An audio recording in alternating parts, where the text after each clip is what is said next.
Hi there and welcome to Lasso Create. My name is Rebecca and this channel is all about making sewing approachable from the beginner all the way to the more advanced level. I've been wanting to learn how to sew and you're in the right place. Today's lesson is a skill building series I wish that I had had when I was starting out. It's a free download. Just hop on over and download it. It has some great tips as well for beginner makers.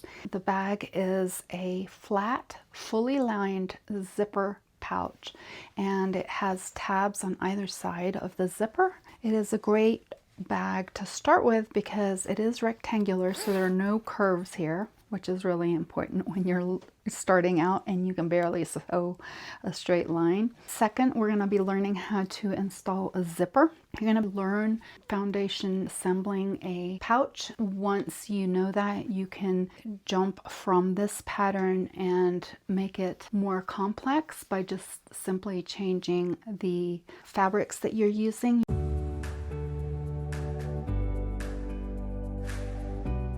Alright, so we're over at the ironing board right now and I have set out some of the tools. So obviously an ironing board and iron, sewing machine. If you're planning on doing quite a bit of sewing, a mat that you can cut your fabrics on, and a rotary tool as well as a grid ruler is good to have. Now, I didn't have these when I first started out, and that was one of the first things that I noticed about my sewing. It was really hard to get the right angles by just using scissors. So it's not a necessity that you get this right away, but if you are going to cut out the fabric, the way I would recommend it is use something that has a right angle, like the edge of a book, or maybe a piece of cardboard that has the right angle so that you're getting the correct cuts. And oh my goodness, look you guys, watching the other way. It's a nice treat. Okay, pair of fabric scissors. Now you want to make sure that you're using these only for fabric. If you use them on paper patterns or to cut across zippers, they get dull and then they're not good at cutting fabric. So you want to keep these separately from, like, say, a utility scissor. Oh, and there's another one eating on part of the bush. Sorry, you guys. All right. Anyway, snips are useful, not absolutely necessary, but it is easier to handle when you're cutting threads. And then you want some sort of a marking tool. Now for your marking tools, there are a variety of marking tools that you can use, anywhere from like soap shards. I like to save those because they make a nice line on dark fabrics like denim. You can use chalk, or you can get some specific fabric markers, chalk pencils, or the friction pens. Now you'll see a lot of sewists using the friction pens because they make a great job of marking and then they disappear when you apply the iron on them. You just want to test your fabric because sometimes the marks will reappear if it's cold and such outside. You'll need some sort of clips. You've got clover clips here, or like these little bullnose clips. Hair clips also work. Some thread. I recommend a all-purpose polyester thread. And then you'll need some fabric. I'm going to be using 100% cotton. All of the fabrics have been prepared. Make sure that you are preparing your fabric by washing it, undrying it. You may not always have to do that, but a good rule of thumb is treat your fabric the same way as you're going to treat your finished product. So if you're going to plan on washing your zipper pouch, then you want to make sure that you're washing it prior to cutting out the fabric and using the fabric. That way you get all the shrinkage to happen up front and you don't wind up with some wonky panels of fabric. You'll want a zipper. So I made this so that you don't have to worry about venturing into like zipper by the yard, because that is a whole world of not knowing as a beginner, and it's kind of intimidating. So I went out and just purchased some zipper that you can buy at the shop easily, polyester zipper, and you're going to need a 7-inch zipper or an 18-centimeter zipper. So you'll want to avoid metal zippers when you're starting out because you can easily break needles if you sew over them. So nowadays they have some really good looking even mock metal zippers that are actually made out of polyester for a nice finish, but these will work for this simple project. The other thing I would encourage you to do, and I have this in my download PDF, is to make sure that you're using a print that is non-directional to start with, because if you get into directional fabrics, when you're doing 3-dimensional bag making or even 2-dimensional bag making, but there's not a seam on the bottom, then you're going to wind up with one side of the panel facing the wrong way. To pick something that has fabrics that's kind of, doesn't matter which way you've got them, versus, for instance, this fabric right here is a directional print because all the dogs' heads are up top. And so what would happen with your pouch if you use this fabric is that you would have one side with the dogs facing up, and then the other side, once this gets wrapped around, your dogs would actually be upside down. The easiest thing to do when you're new is finding like a small print, and this could be a floral print. You could use a polka dot print, just a plain print. I would, however, steer you away from, this is a plaid, so it has a lot of lines in it, and when you're coming to stripes, then you probably want to be a little careful with that as a beginner. You might not want to do that because when you're putting your seams together, if you're not paying attention to where your lines are when you're cutting it, then you could get some mismatched stripes. If you don't care, then that's fine too. But sewing machine, we're just going to be using a straight stitch today. We're not going to do anything fancy with zigzag stitches.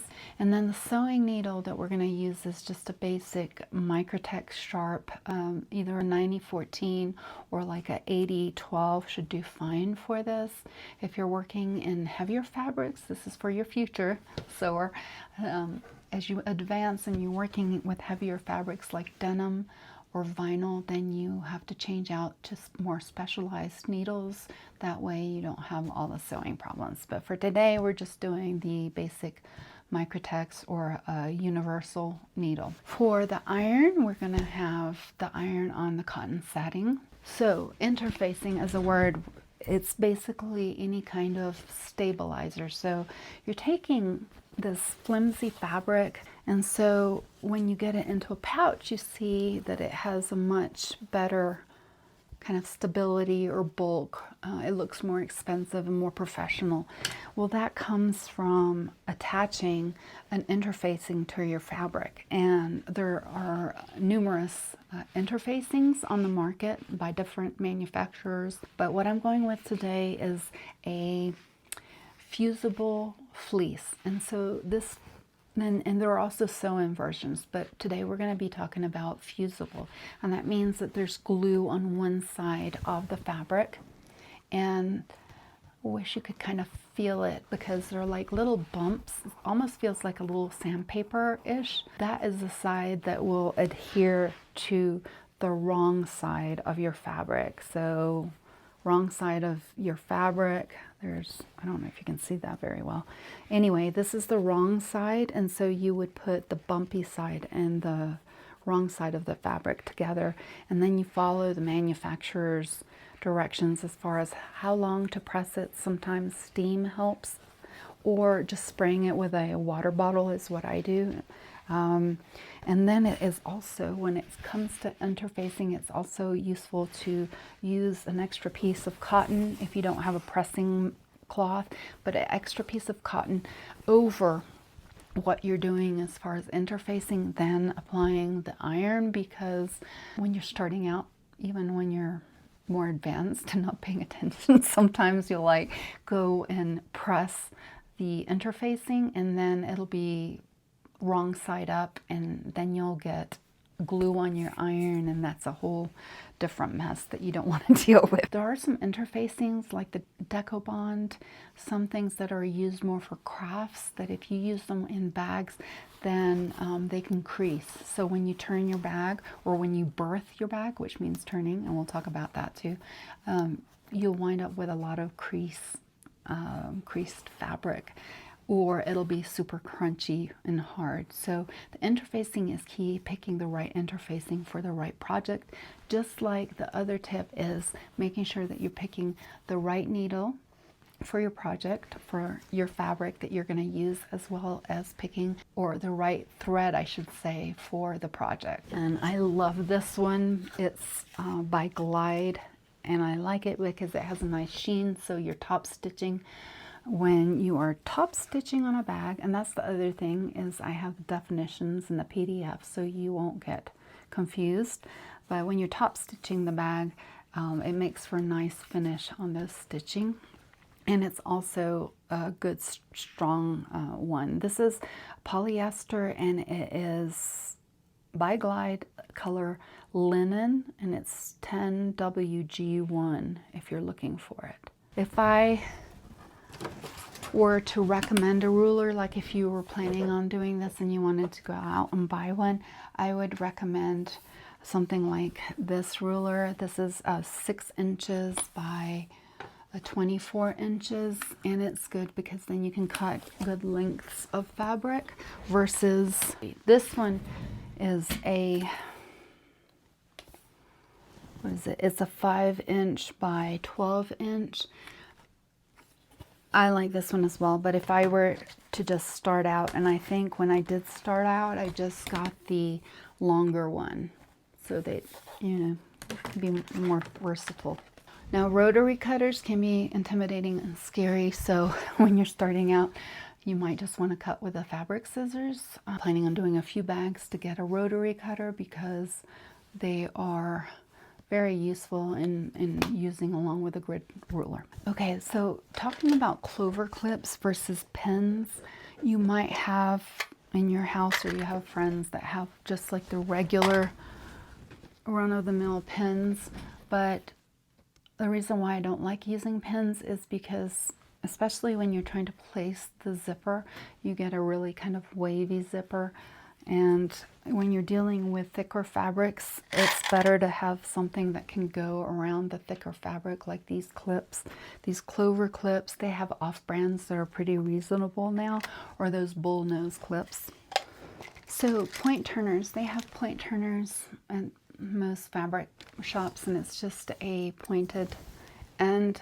You don't have to have this to be able to do this. You could use a chopstick if it's not too pointy. Just be careful you don't want to push through the seam. I'm using one of my husband's files because it kind of has a rounded top, or you could also use the back of a or a pencil with an eraser. No matter your skill level, you'll need one of these seam rippers. They never go out of style.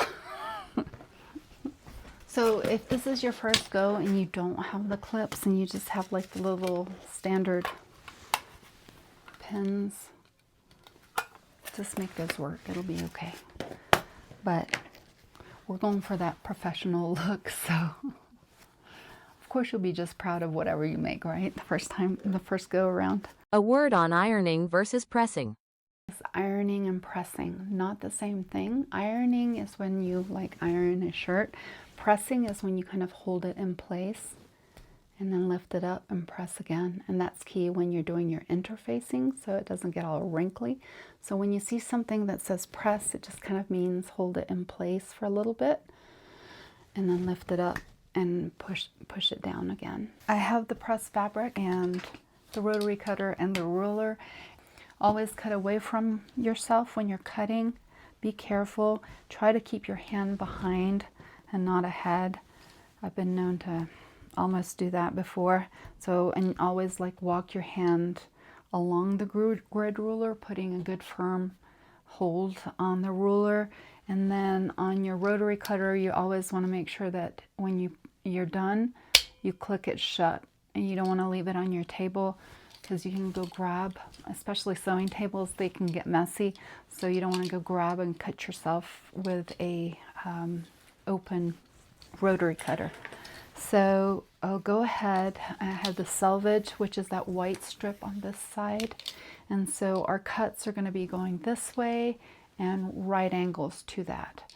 So that's important because that is the least stretchy of the fabric. If you cut on the diagonal of fabric, it can get kind of stretchy, and that is not good for when you aren't being told to do that. Sometimes the patterns will ask you to cut on the bias, which is the diagonal or the stretchy. And an example of that would be for this zipper pouch that I made, making bias binding on the inside. You want that to be stretchy. But in our case today, we don't really want it to be stretchy. Now, if you're utterly confused by it, don't worry about it, because the interfacing that we're going to be applying on the fabric is going to keep it from stretching. So not a big deal, but I just wanted to throw that in just so you could learn about that. So I'm going to open this up, and the cut is 9.5 by 7. So I'm going to cut it away. And the first cut that we're going to make is for the exterior panel. So that's both of these. And so I'm going to cut it at 9.5 by 7 inches, metrics 24 by 18 centimeters. You're going to cut 2 panels, and you can, and this is where the grid mat is good, because you can measure on that. If you don't have that, you could use like a graph paper with the little squares in it and measure it out with a ruler, and then use that as like a pattern, and then cut out your fabric. That could help as well. The same exterior fabric, you're also going to need fabric for the little zipper tabs. So those are 1 by 2 inches. You'll need 2, and then the metrics 2.5 by 5 centimeters. You'll also want to do your lining fabric, and so if you want to keep a contrasting fabric, you can. I'm going to be doing the plain lime green, and you're going to cut it to the same dimensions. So it's 9.5 by 7 inches, 24 by 18 centimeters, and you'll cut 2 of those, and those are for the inside of your pouch. The interfacing, which is your fusible fleece, you're going to cut smaller, and the reason why you're going to cut smaller is because you don't want it to be in the seams, because it can be harder on your sewing machine. If you've got a good strong sewing machine, it probably won't matter, because it's not like we have that many layers together, but I've designed the pattern so it'll be smaller than the actual panel pieces. That way, if you have a finicky machine, then it won't be a big problem. So the interfacing, the fusible fleece, or SF101, if you don't want that fleecy, squishy look to it, you would cut it to 8.5 by 6 inches or 21.5 by 15 centimeters, and you'll need 2 of those. And then you'll need your 7-inch polyester zipper.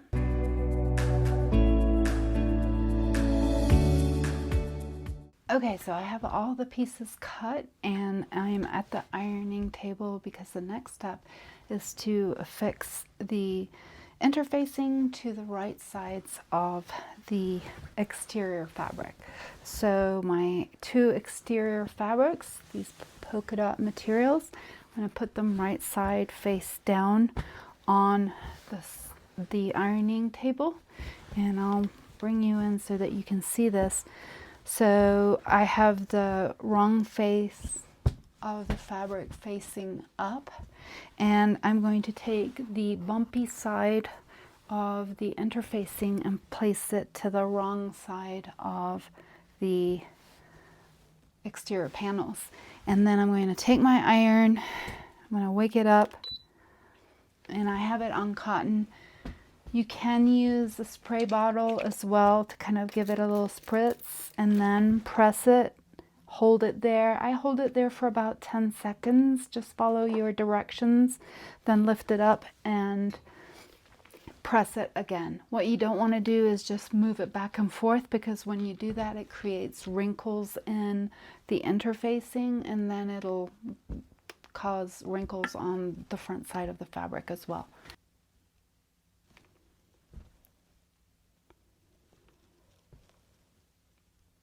So when you're getting ready to press the interfacing, you can use just another piece of fabric and place it on top to protect your iron in case you accidentally have the glue on the right or wrong direction. And then I also like to flip it over and hit it from this side as well.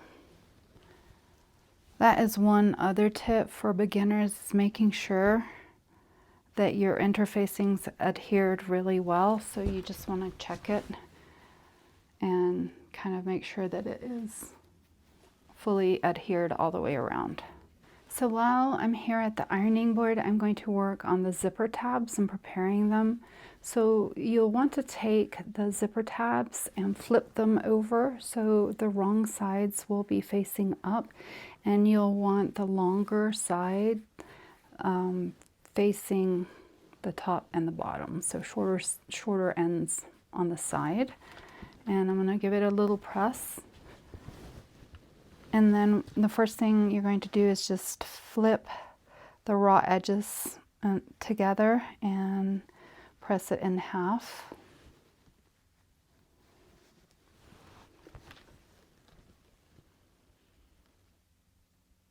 And then you'll open them back up, and then you'll press the raw edges in towards the center and press it, and then fold it again.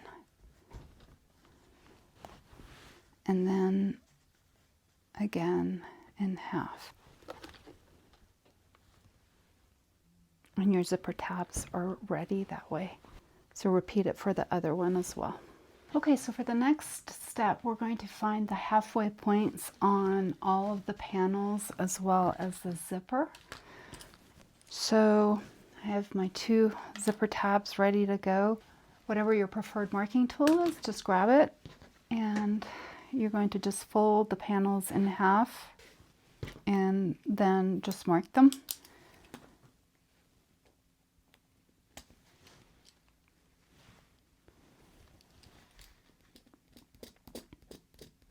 I don't know if you can see it, but it's right there. And so I'm going to repeat that for all of the panels.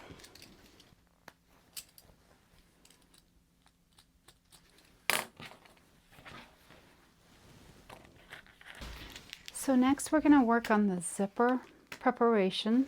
With the zipper right side up, you're going to take a marking tool and mark in from both edges 1/4 of an inch.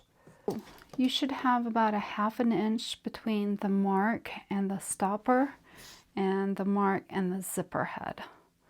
So the next thing is finding the center point. You're going to just fold it in half and put a mark on both sides of the zipper tape. So I'm going to mark it there and also the back side. Probably easier to just transfer it that way.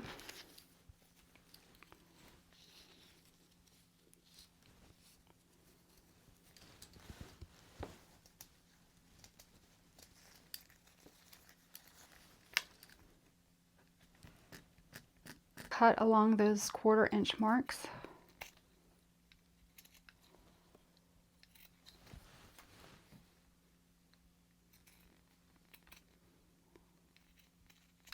Move the zipper head back a little bit, and I'm going to run a line of sewing across a couple of times so it'll stay closed.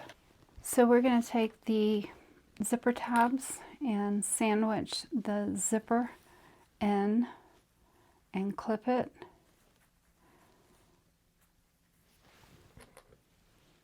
for both sides.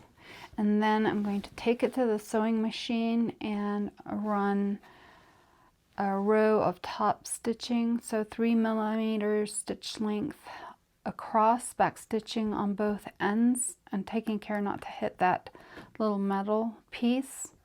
I'm going to sew the tabs on for both sides.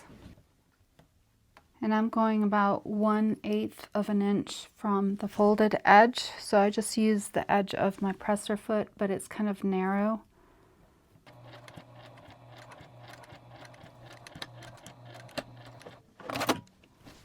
Make sure it caught the back side as well. And trim your threads.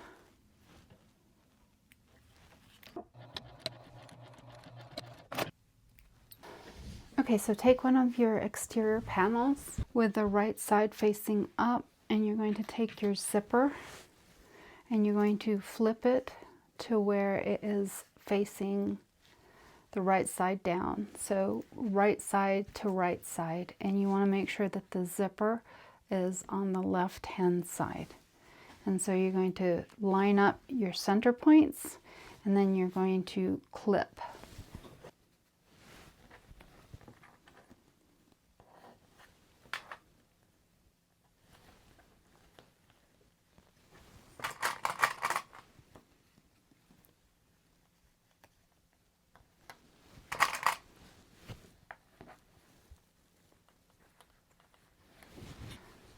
So next I'm going to take it to the sewing machine and I'm going to baste it at 1/8 of an inch from the top edge.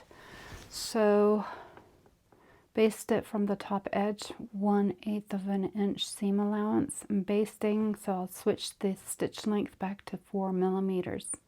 And so from this end of the tab all the way across to that tab. And I'll move the zipper head out of the way. Once I get closer, needle down, I'll lift the presser foot, move the zipper out of the way, and then lower the presser foot and continue sewing so I don't have a big curved line of stitching. You actually don't have to back stitch when you're basting. I'm just in a habit. Okay, again, so I'm going to stop with my needle down, lift the presser foot up, and I'm going to go slide the zipper head all the way down out of the way, and then put the presser foot back down and continue sewing.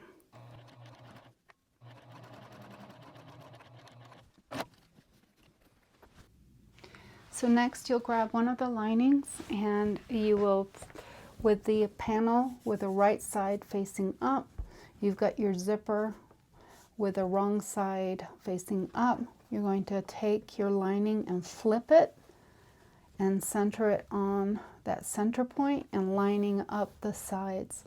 Now you want to make sure that the right sides are kissing each other. So you want your exterior fabric and your lining to have the right side touching, and then you're going to clip up along the top edge. Make sure that your sides are lined up. So once that's clipped, I'm going to take it to the sewing machine and sew across. So that's with a 2.5mm stitch length, and I'm going to do it 1/4 of an inch in from the top edge. All right, so I'm going to switch, since this is an actual sewing, I'm going to switch back to a 2.5mm stitch length. And I'm going to go ahead, since the zipper is right here, I'm going to go ahead and move it out of the way for the time being so I can get started. Back stitching at the beginning and at the end.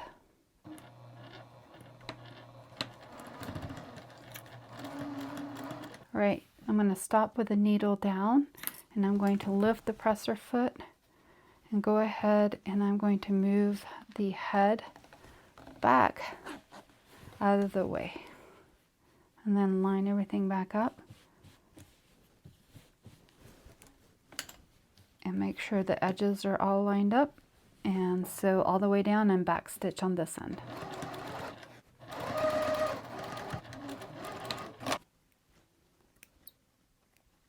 I'm going to open your panel up, and you'll bring the wrong sides together. So you're going to pull gently, and you're going to bring the zipper, make sure everything's lined up. And we're getting it ready to also top stitch it. So I am going to take it and give it a little bit of a press. So when you take it to the ironing board, you want to make sure that you've kind of given it a gentle tug and that you press it. When you press it, you want to make sure that you don't stay on the polyester teeth for too long. If not, you will melt those teeth. So just try to avoid touching them, but you'll not get a nice crisp edge in preparation for top stitching. I'm going to top stitch all the way across 1/8 of an inch in from this fold, and I'm going to top stitch with a 3mm stitch length going all the way across. So changing my stitch length to 3, I have a narrow presser foot, so I just use the edge of the presser foot to line up against that fold, and then I'm going to go all the way down.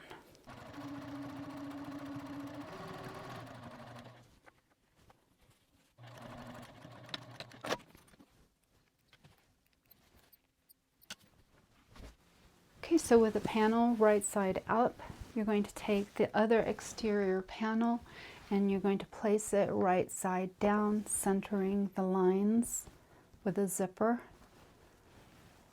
So your right sides should be kissing each other again. Right side to right side, and clip. Once you become more proficient at this, you can skip this basting step and just sandwich all the pieces together, the lining and the exterior parts. But I'm just showing you what to do when you're just starting out, and you want to make sure your sides are even also. So I'm going to take it and baste it. So 4mm stitch length all the way across, 1/8 of an inch in from the top edge. All right, so I'm going to change it to 4mm stitch length, and I'm going to go ahead and I'm going to move the zipper head out of the way, and I'm going to flip it so that I can see better. So I didn't need to move it out of the way. I could just flip it and see.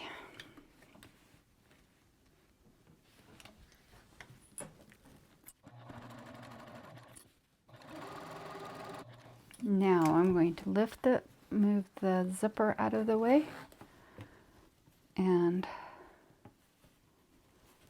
get organized.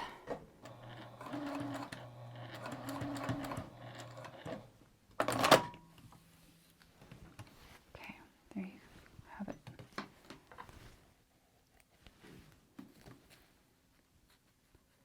Okay, so now that your panel is with the lining side up, so you've got the wrong side of the zipper facing you, you're going to take the last lining and you're going to center it right sides together. So even though this is the same kind of fabric on both sides, but you'll have the right side of the lining touching each other and then the wrong side facing up. You're going to line up your center points, and once again making sure that the sides are also lined up. You're going to clip all the way across. Okay, so I'm going to take it to the machine and sew all the way across, this time with a 1/4 inch seam allowance, using a 2.5mm stitch length, and go all the way across. Switching it to 2.5mm, making sure everything's lined up. Trying to figure out where my zipper head is. Oh, it's in the middle. Okay. And back stitching at the beginning and end. All right, I'm coming up on the zipper head. Reach in underneath and pulling the zipper head out of the way. And then reorganizing everything.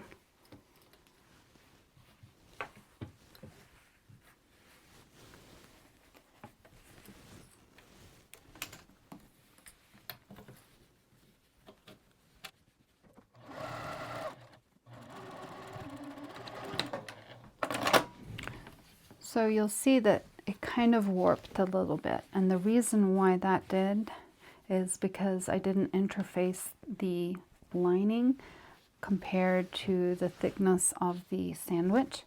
Now you can use SF-101 to line the interior linings if you want, but I'm gonna make this work.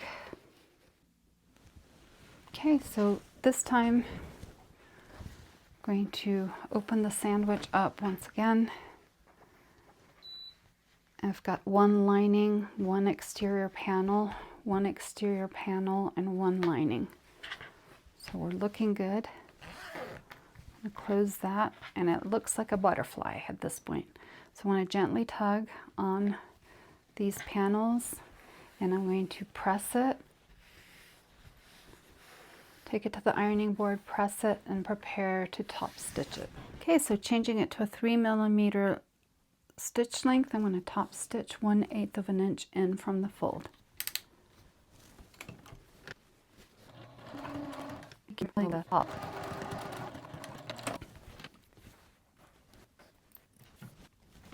Okay, so now with the panels like this, you're going to open the zipper, and you're going to bring the right sides together to where they're facing each other, and then the linings are going to go to one side, and then we're going to prepare to clip this together. Now when we're clipping it, we want to make sure that these little zipper tabs form kind of like a U towards the lining. So the upper part of the U is towards the lining. And that your top stitching and the folded edges match. And you're going to start clipping all the way around, and make sure that when you get to the other side, your zipper tab is kind of bent up that way towards your lining. We're going to take it and place a marking, about a 3-inch opening mark on the lining side, and this is where we're going to berth the bag through. And so when we sew all the way around, we're going to leave this open, and we're going to back stitch on either side of the gap to reinforce it, because it goes through a lot of tension when you're turning the bag and you don't want to rip the seam open. So I'm going to continue clipping this around. Okay, so I'm going to sew all the way around using a 1/2 inch seam allowance, and I'm going to start on this side, back stitch, go all the way around, and come to this point and back stitch. And I put the 2 clips here to just remind me to leave this open. And I'm going to use a 2.5mm stitch length, and this is 2 to 2.5mm stitch length. This is important because you want to make sure these seams stay together. And I've also done a row of double stitching all the way around before, except for this part right now, just to make sure that it is reinforced. Sometimes I'll back stitch across this vulnerable section as well, just to make sure that it's stable. Now when you're coming this way, you want to make sure that you are clearing the zipper tabs. In other words, you want to make sure that your row of stitching comes to the right of the little zipper tab, so you're missing it. And you can kind of feel it sometimes when you're coming around. Back stitch.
So we're getting really close to being finished. All we have left to do is to trim the corners to reduce the bulk. That way we get some nice pointed corners. And you can either use your rotary cutter or your scissors.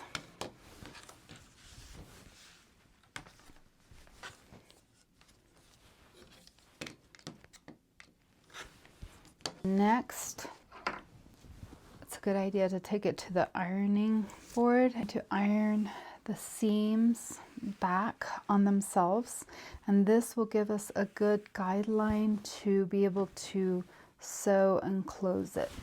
So now it's time to turn the bag, and the term that is used in the bag making community is to birth the bag, and that means it's just coming from the wrong side to the right side out, and going to reach in and open the zipper the rest of the way just to make it easier. Push it to the right side, just taking care not to rip where you have sewn. And now you can see why it's so important to back stitch on either side of the gap, because it reinforces that so it doesn't rip when you're turning the bag the right side out. At this point you can use your turning tool or whatever object you have to turn the corners the right side out. Just taking care not to push too hard because you don't want to break through the sewn seam. So right now I'm pushing out the seams on the lining side, and then we just have to pull the rest of the bag out.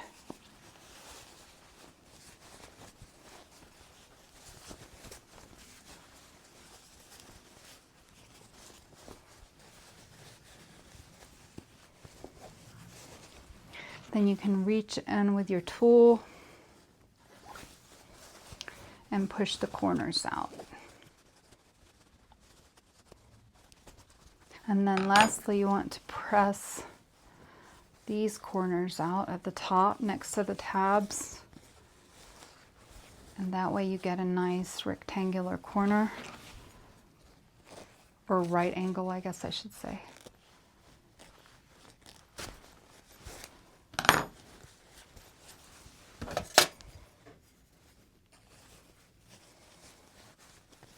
Just work it out gently. There we go. So all that is left to do is to now take it, and you see how by pressing it that helped turn the seam in nicely. So now all that has to be done is closing this gap and sewing across. Now you can use pins or clips. I'm going to just take it and press it one more time and then sew across at a 1/8 of an inch from the folded edge using a 3mm stitch length. I just wanted to make sure that I caught both sides, and I did. Now for the fun part, and that is to turn the lining in.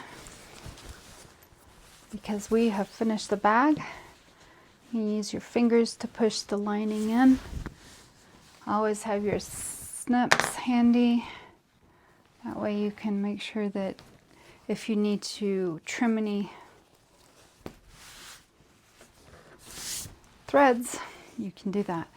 And now you just take it to the ironing board and press it one more time, making sure that all your corners are pushed out, and you are finished and ready to make many, many more.